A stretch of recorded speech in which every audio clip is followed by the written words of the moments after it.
എന്തൊരു അക്രമമാണ് ഈ പോലീസ് കാണിക്കുന്നത് അല്ലേ ചേട്ടാ? അക്രമമല്ലല്ലോ, കുടി ഒളിപ്പിക്കലല്ലേ. പിന്നെ കുട്ടികളെയും വയസ്സന്മാരെയും ഇട്ട് തല്ലുന്ന തല്ല് കണ്ടോ? നീ പറഞ്ഞു വരുന്നത് പുതിയ സർക്കാരിൻ്റെ നടപടിയാണെന്നല്ലേ? അതിലെന്താ സംശയം? എടാ ബുദ്ധൂസേ, സിൽവർ ലയൺ പദ്ധതി എന്ന പേരിൽ പഴയ സർക്കാർ ഇവിടെ ഭരിക്കുമ്പോൾ എത്ര പാവപ്പെട്ടവന്മാരെയാണ് കുടിയൊഴിപ്പിക്കാൻ വേണ്ടി ശ്രമിച്ചത്.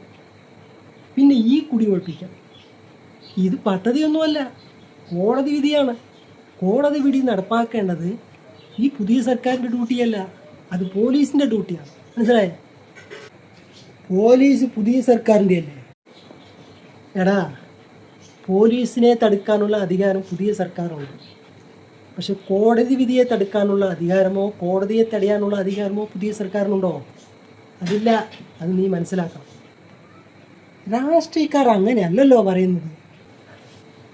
അതാണ് രാഷ്ട്രീയ മുതലെടുപ്പ് എന്ന് പറയുന്നത്.